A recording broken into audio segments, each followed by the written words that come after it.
Has Namor done the impossible? Has he defeated the Avengers and his old World War II buddies? Well, let's hop into the pages of Invaders issue number 7 and find out. Alrighty then, so as we join the comic, we see the video manifesto put out by Roman Peterson, the Navy officer who was working with Namor to help undermine the military. But wait, was he though? He got knocked out and Namor's other agents had to actually finish the job. Again, it seems that Roman is going to be really important to this story, and there's a lot still to be revealed about him and his connection to Namor. Now back with Captain America, he's handing out aid to all of the American citizens who were affected by Namor's bioweapon. They've been turned into Atlanteans and as such need to live underwater now. Shockingly, the American government is absolutely not ready for the influx of human Atlantean refugees, and because of that, they're not really doing much right now. But Atlantis, though, they were super ready and have sent envoys to try and talk people into coming to Atlantis where they will be much better taken care of. And some people, to Captain America's dismay, are actually taking them up on this offer. Now, Iron Man is absolutely pissed at Captain America for how all of this went down. Tony wanted to strike first, strike fast, and be done with it, but Captain America just couldn't do it because he thought he could talk Namor back from the brink because they were war buddies. As Bucky, the Winter Soldier, is quick to remind Iron Man, hey, your plan wouldn't have worked anyway, you couldn't have gotten through Atlantis' shield and we would have been stuck in this position anyway, and also if you keep hitting Captain America, I'm going to shoot you in the soft spot in your armor that I know is under your arm. Luckily, this fight is halted before another civil war can break out, but as Steve is so quick to remind Winter Soldier, this is just Tony when he thinks he's right. Now, the new Atlanteans are having major repercussions even in the Hall of Government. The Russian minister is all up in arms about this bioweapon, and how it's only a matter of time before Mad King Namor decides to turn it on the rest of the world. The Atlanteans actually get a very unexpected ally in the form of the minister from Latveria, who says that maybe the Atlanteans are onto something with this bioweapon. Technically, no one died or even got hurt, they just had their lives radically rearranged. And maybe for the better, too. The world is dying due to pollution, the seas are boiling due to global warming, and maybe if more people were turned into Atlanteans who needed to breathe the life-giving water, they would actually do something about it. Now, as with all the previous issues, we get treated to another flashback to an Invaders mission from World War II. This time, the entire group is taking out a facility that the Red Skull was using to create more horrifying super soldiers, chimeras born out of the union of man and beast. The worst part is Schmidt says he got the idea from Namor. He's half man, half fish, and he's already better than the rest of humanity. He'd also planned to use Toro and a bunch of the young Avenger sidekicks as guinea pigs. After they beat the Skull, Namor wants nothing more than to kill him once and for all, but Cap steps in and stops him.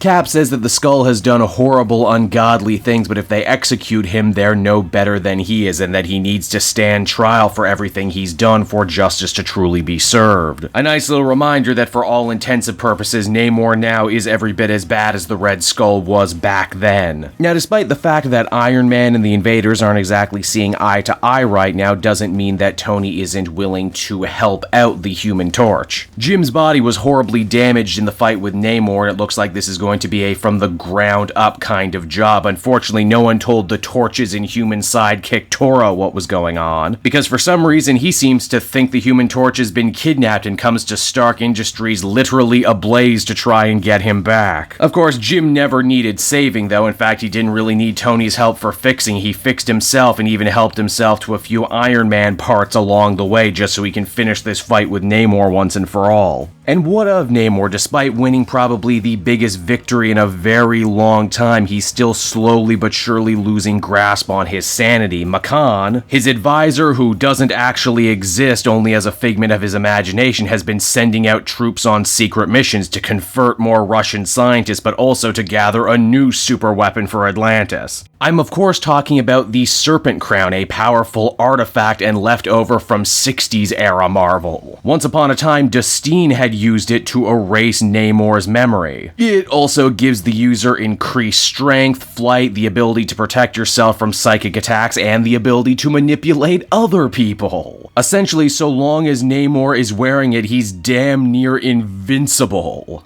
And it's on that note right there, the comic comes to a close, everybody. And so that was Invaders, issue number 7. And I gotta say, Chip Zdarsky just keeps bringing the hits. The man's basically untouchable now across all of his books. This issue really had it all and stands as a perfect example of why I like this Invaders book so much. It's got action, drama, character growth, great references and callbacks to classic Marvel stories. There's also the promise, too, that the best is yet to come, and there's no telling where this book can go from here. If things keep going at this rate, this might actually end up being the best Invaders run of all time. Overall, I give this an 8.5 out of 10. Just stellar stuff. Hey there everyone, it's your old pal Cape Joel, and I want to thank you so much for watching to the end of the video. I hope you enjoyed it, and if you did, why not check out some of these other videos I have available from the channel. Then you can follow me on Twitter and Facebook at Cape Joel, so you're always up to speed on what I'm doing next. And hey, if you're in the market for some comic book trades of your own, might I recommend using my book depository link down in the description. Not only will you get an amazing deal by not having to pay any shipping and handling, but everything you buy via my specific link actually goes to support me in the channel. So you win, I win, everybody wins, right? What's not to love? And until next time, everyone, this has been Cape Joel, and I will be back again with more comic content that smacks of greatness. Bye-bye, everyone.